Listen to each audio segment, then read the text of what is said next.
How's it going, Rangers and overall hockey fans? Thank you guys so much for chiming back in here to the Rangers Review YouTube channel or wherever you get your podcasts, as this is not an official podcast episode for Rangers Review. Myself, Wardy, alongside Statboy Stevie. You know the drill by now, because we have a breaking news discussion that need to be had here. So we're going to ramble on for upwards of a half hour today, and then we'll leave it at that because we have a lot more to deep dive after what transpires tonight in the next couple of days. In our next podcast, which will be next week, deep diving, recapping the draft for the Rangers and any other moves that have transpired or are expected to transpire by then.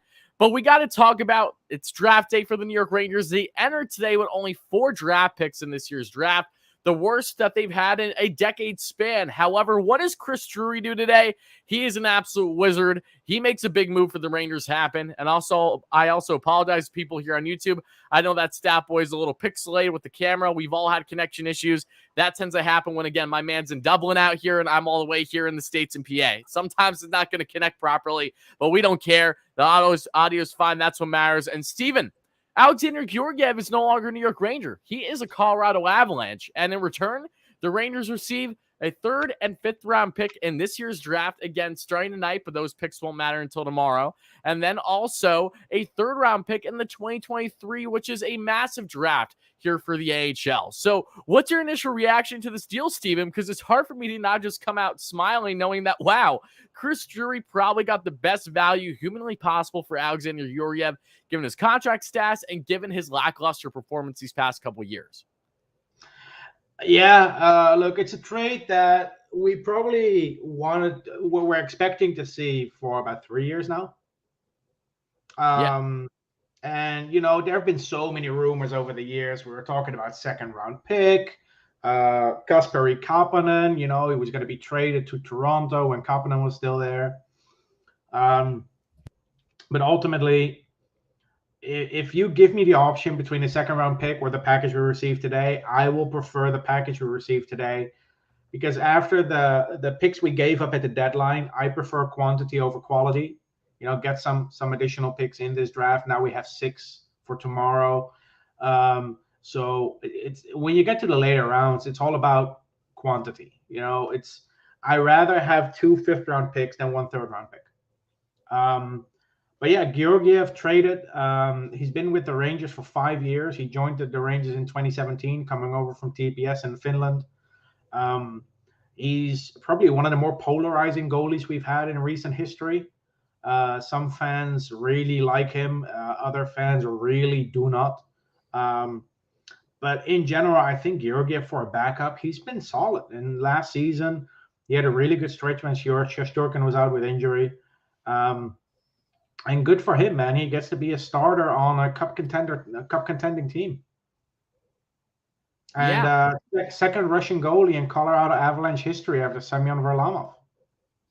And it's funny because when we talk about Russian, you know, he's both. He's Bulgarian and Russian. So it's interesting when you look at the heritage line that is Alexander Georgiev. But yeah, I mean, this is a move that made perfect sense from the Avalanche standpoint, right? It's been widely reported today at the time recording this that Darcy Kemper's time in Colorado is done. He wants a Philip Grubauer type deal, making around like $6 million AAV over upwards of a 5-6 year deal.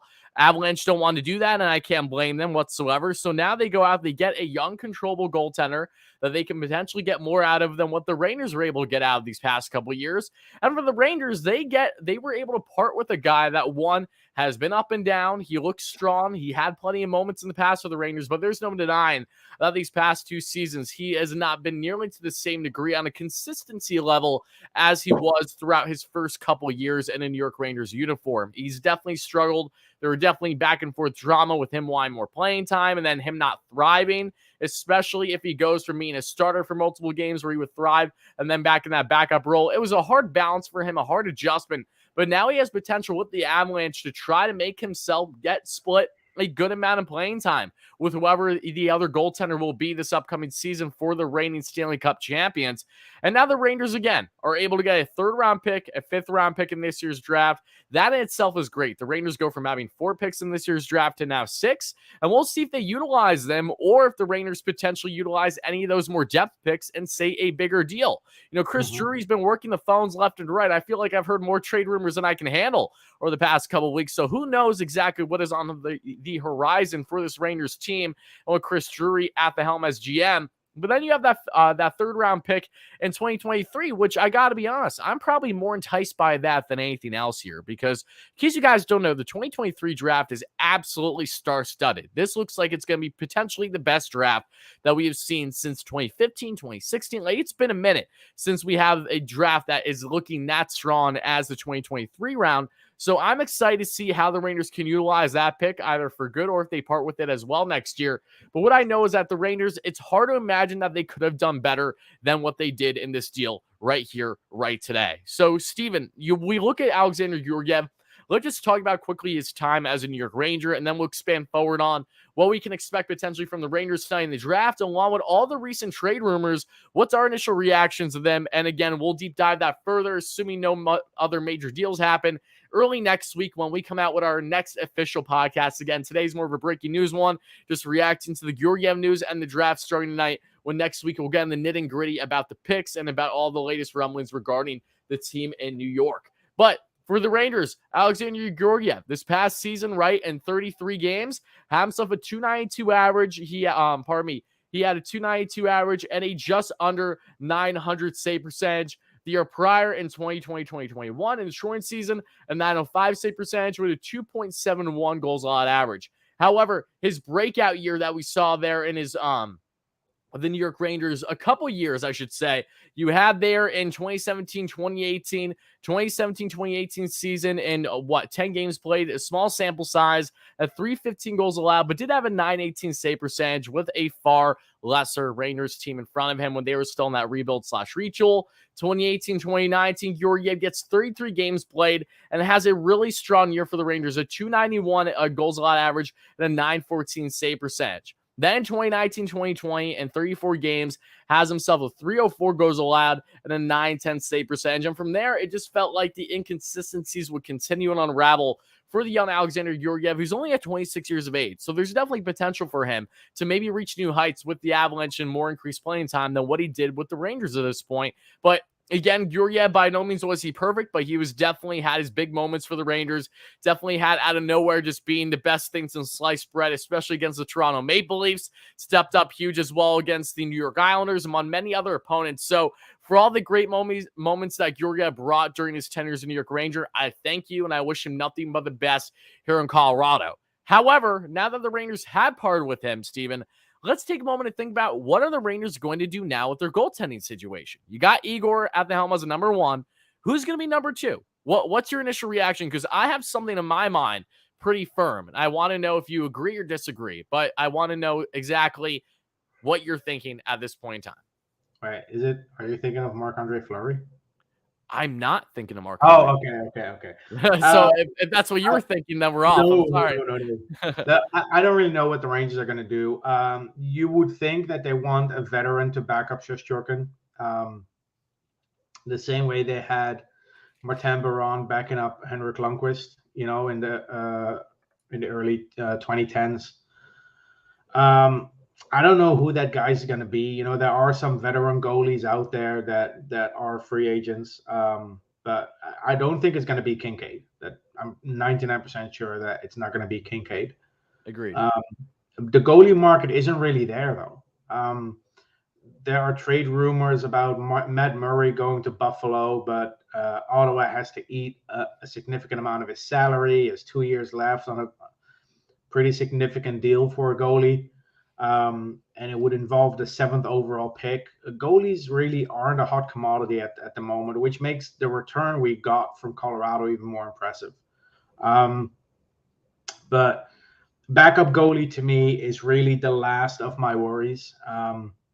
So we'll see what they come up with.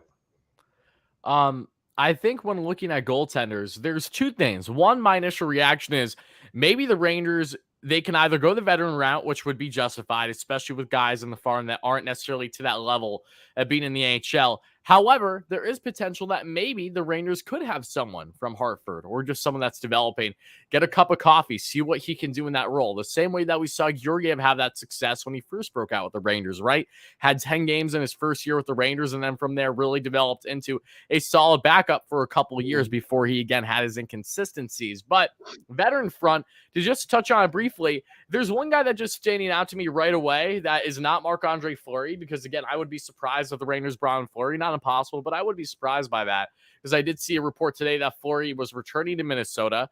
Then it was backtracked. Kevin Weeks came out with that report, and normally Weeks is on the money, but then you had Frank Saravelli saying no, this is not confirmed. So I guess that's a question mark still. I think this is the first time Kevin Weeks was actually wrong about something. I know, and that's saying a lot. However, there is one guy that stands out, and he's interesting to me, and that is Yaroslav Halak. Now, Halak didn't have a terrible year with Vancouver this past year, just allowed 2.94 goals allowed and a 903 save. So basically, Georgiev type numbers, but from a veteran who, again, knows New York well during his time with the New York Islanders, knows the East Coast well, not just with the Islanders, but also during his time with the Boston Bruins. He's been all over the place, right? But he has that veteran experience that could definitely help out, in my personal opinion, the likes of Igor Shesterkin. This could be the veteran that the Rangers haven't had since Henrik Lundqvist. So no, do I think I don't expect him to be an absolute stud or anything of that nature, but if we're basing things on a potential veteran fit, I do think Yaroslav Halak could be a more appealing fit. And I also even say that then potentially someone more than even with Braden Holtby. I don't know how to feel with Holtby. I got to be honest. I know Holtby didn't have the worst year at a 2.78 goals allowed in the 913 save percentage last year for Dallas, but Holtby, him with the Rangers, that just feels sacrilegious as is. And two, for basing things on veterans, Halak could be an appealing fit that, again, you're not going to have to give up an arm and a leg to acquire money-wise. So the Rangers now, getting away from that goaltending talk for a minute, let's talk about the draft tonight, right? The Rangers, again, they have no first-round picks at this juncture. They are a team that will really start to make moves as they get into the second, third, the latter rounds there in the draft. So, Steven, what's your initial expectation for the draft starting tonight? And what's kind of your overall take on, do you think that there's any potential that the Mets could, not the Mets, I'm always thinking Mets because I make Mets content. What's your overall take on the Rangers potentially making any moves throughout the next 48 hours here at this NHL draft? Yeah, I don't think the Rangers are going to make a move tonight. I think the day one of the draft for Ranger fans is going to be very boring. I don't think the Rangers are going to be involved at all. But hey, it could be wrong. You never know.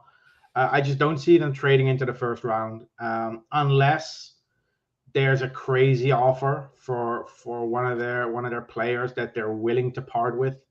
But yeah, I think tomorrow is going to be interesting. Julien Gauthier might be traded for a pick. But now going into day two with 6 picks in rounds 2 to 7 makes me feel a little bit more comfortable.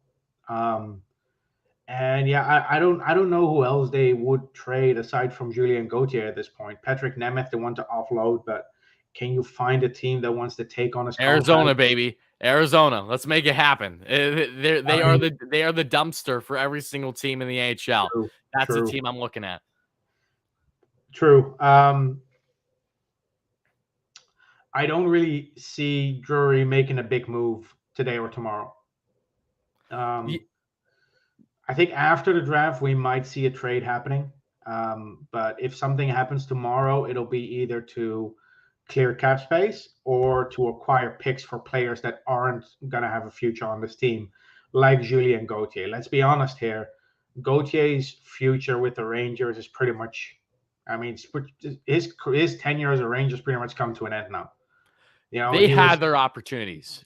He had his opportunities. He didn't make the most of it. He created scoring chances, but he's probably worse at finishing them than Ryan Strome with open nets. No, he is. Julien Gauthier is actually one of, if not the worst goal scorer in the AHL. Again, it's hard because he's had a small sample size, and that was something that bothered me the most during Quinn's tenure. When we had Gauthier and we still weren't giving this guy playing time, when it's like, now's the time to do it. And then you have Gallant, and at that point, it was like, I'll be surprised if Gauthier gets any consistent playing time with the direction the Rangers are in. Well, we're talking about a player that's, I think, how old is he? 24? Something like that. I think he's like 24, 25. He's not old at all. It wouldn't surprise me if a team that has a lot of picks in the draft, like the Montreal Canadiens, would take a flyer on him. Give up a third or fourth round pick. Have so many to. This is the thing with the Canadiens. I think they have 17 picks in the draft. They're not going to make 17 selections because you're not going to add 17 players to your organization in one summer. Because the reserve list isn't big enough for. I mean, you could do it once, but your reserve list isn't really made to add 17 players over one summer. So I think they might either trade up in the draft or trade a pick or two to acquire a player that is going to, give them something. Maybe a third and a fifth round pick for Julien Gauthier. I don't know. I'm just spitballing here, but that is a trade that I could see happening tomorrow. Dryden Hunt, I think, might be another player that could return a pick. Libor Hayek. We're not talking about much, maybe like a 7th rounder, 6th rounder, but at this stage, get draft picks, get quantity, and then draft some players tomorrow, because you have to at least add new players to your organization if you're going to have players walk in free agency, if you're going to have prospects like Evan Vierling that aren't signing, or Jakob Ragnarsson in Sweden, his rights expire this summer. So yeah, for me, the most exciting thing is to see Brennan Othmann on the broadcast tonight. He's at the draft in Montreal. Yes, and in case you guys don't know, Steven did a phenomenal interview with Othmann of recent, posted some more clips that you saw there on Twitter leading up to the draft. And not to take words out of your mouth, but I do know that Othmann is there because he's like best friends with Shane Wright. So naturally, him getting to attend a draft for the first time, it was just appealing. Yeah, they grew up together. They played together as kids. They played together for the Don Mills Flyers before they were drafted into the OHL. Both have their birthday on January 5th, which I think was very interesting. That's, well, of course, why Shane Wright's number is 51, in case anyone was wondering. Oh, that makes sense. Okay. It makes sense. And Brennan Othmann's number 78 is an interesting one too, but I'll get to that when I publish the interview I did with him. But yeah, they've known each other for years. They played together. They're best friends. So Shane Wright, I think Shane Wright's going to be the first overall pick tonight, by the way. I know there's been some talk about Yura Slavkovsky. There's never been a doubt in my mind. I think that this is just media bullshit. First overall pick, but it has to be Shane Wright all the way. It feels a little bit like Matthews against Laine in 2016, where the days leading up to the draft, people were like, oh, Laine had such a good world championships. Maybe the Maple Leafs are going to go with Laine instead, but no. These decisions are made well before draft day.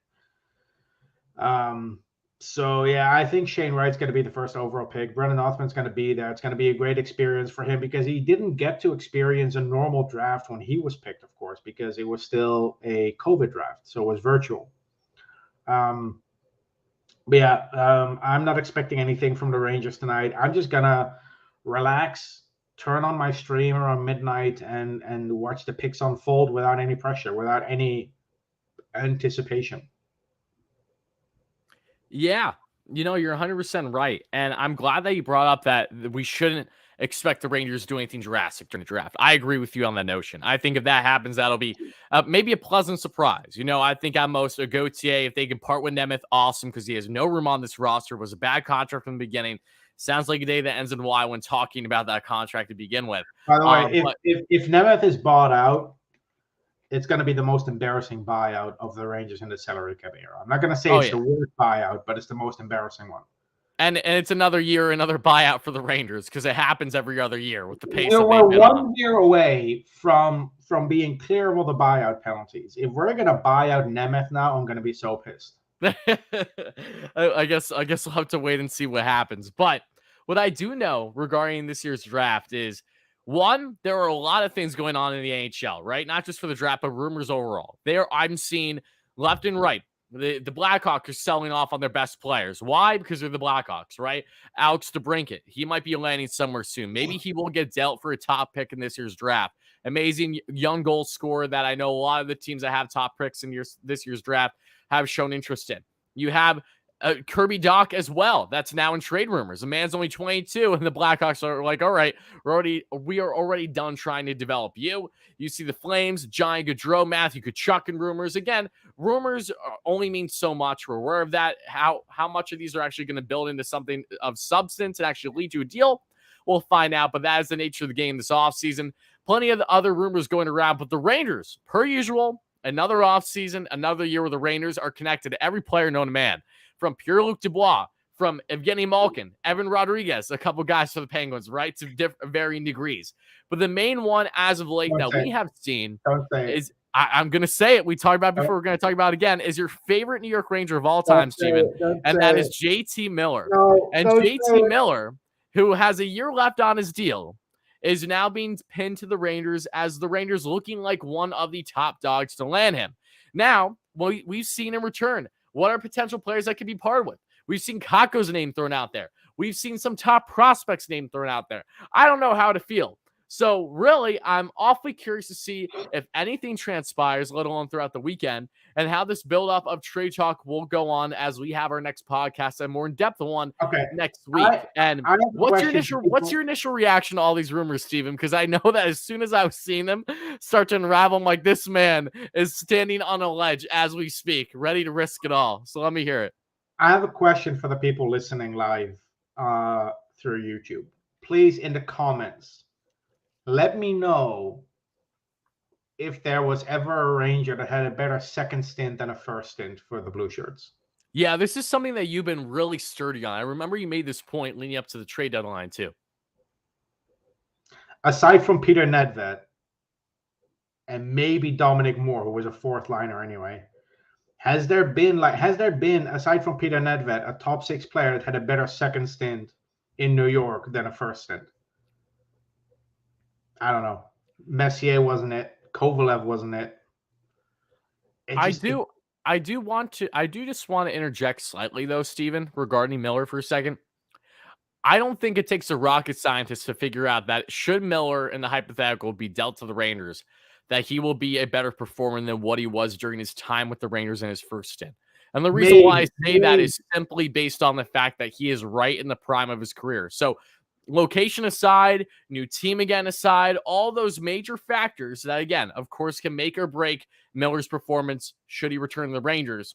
If you see what he's doing with the guys around him, it's hard to imagine that he wouldn't be able to put up at minimum 70, 75, even 80-plus points in his first year with the Rangers. Again, that'll be based on utilization, teammates, and understanding he's back in New York and not going to be acting childish the way he was his first time in NYC. But I understand the point you're trying to make. I'm just trying to make it clear, too, that this is a change JT Miller from the one that the Rangers saw years ago. Sure. Okay, so here's another point, though. And sure.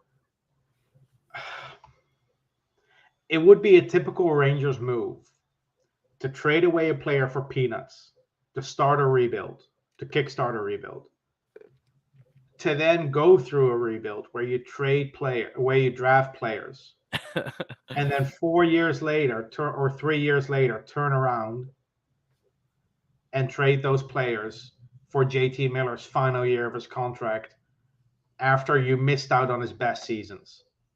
Yeah. No, that would be so bad when you evaluate it from that aspect. I agree. It's a big circle is what it is. He had 99 points this past season. What are the odds he's going to get close to that?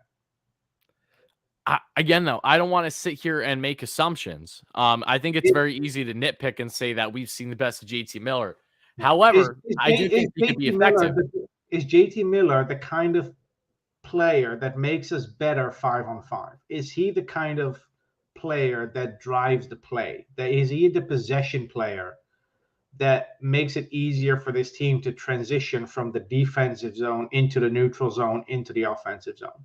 Because for me, it's not all about points. For me, it's about finding the right fit. For me, it's about finding the player that's filling the holes that this team has. I don't think JT Miller is necessarily bringing something we don't already have. Aside from the fact that he only has 1 year left, which I think would be a stupid trade because the Rangers clearly don't have the cap space to sign him to an extension.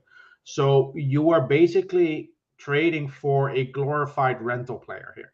You're trading for 1 year of JT Miller. What are you going to give up? A first-round pick and Capo Caco? If you give up that package for 1 year of JT Miller, then Drury should be fired yesterday. It would be so Glenn Sather-esque of him. That trade would be deal worse. To that magnitude. That trade would be almost worse than the Buchnevich trade. Yeah, I think you can make that argument. For 1 year of JT Miller, no. If another team wants to give up a bunch of assets to acquire JT Miller, go ahead. I'm just not interested. Look, it's not that I don't want to trade a guy like Nils Lundqvist or Capo Caco. Honestly, I don't care. If you want to trade him for a package that's going to help you become a better team, I'm all for it. Any player can be traded. If you want to trade Adam Fox for a player that makes us better, go for it. I really don't care. What bothers me is people talking about giving up a blue chip prospect or a good young player plus a first round pick for a player that is only going to be here for 1 year. That's the type of move. That's the type of move the Boston Bruins would have made last year. Yeah. When you try to squeeze the last little bit out of your generation of great players, you try to squeeze one final cup run out of Patrice Bergeron. The Washington Capitals trying to squeeze whatever you can out of Ovechkin, Backstrom, and Oshie. JT Miller would be perfect on the Pittsburgh Penguins. Try to make one final run with JT Miller added to that forward core. Well, they just signed Letang as 6x6. So I mean, yeah. Look. I think out the window now that Letang is signed for 6 years, which I think is an atrocious deal because it's perfect. As a Rangers fan, I'm enjoying every second of this. He's going to be there until he's 41. Yeah. If they can only, technically they can buy him out, but what's the point? Because you don't get cap relief for a buyout of a 35 plus contract. So, but look, JT Miller is going to be a great addition to a contending team that is on the back end of their cup window, or to a team that has the cap space to sign him to an extension next year. And that's the issue, because the Rangers are that team that right now. Neither of those apply to the Rangers. We're not at the back end of our cup run, and we don't have the cap space to sign him to an extension next year. Even if we trade Trouba away, we have Lafreniere and Miller coming off their ELCs. We have Hedel being an RFA. Zach Jones is going to be an RFA. And then I think a year later or 2 years later, Igor Shesterkin is going to need a next contract. If you're going to sign JT Miller, it's not going to be for 1 or 2 years. It's probably going to be at minimum 6. Yeah, so JT Miller makes no sense for the Rangers, in my opinion. If you want to give up a guy like Kakko or Lundqvist, or even if you want to trade Lafreniere, and you trade him for a player like Dubois or Zegras or, I don't know, Josh Norris. I'm just throwing random names out. I'm not saying these players are going to be traded, but if you want to trade those players for a 22, 23-year-old guy that you have like 4 or 5 years of control over, that makes a lot more sense to me than to go after a player that's going to be an unrestricted free agent 12 months from now. I think it's important for the Rangers, how they're valuing this team, to not get ahead of themselves and view that this amazing run in the playoffs means that they are this close, in the sense of that we should start cutting development from what we built over the past 4 or 5 years. That is my concern when you see these JT Miller rumors, right? It's hard to not view it as anything otherwise, because being a rental, knowing his value, how much it'll still take to get him. Because let's be real, guys, even with JT Miller being a rental, it's going to cost you a good amount to acquire him, because there are other top contending teams looking to do the exact same thing.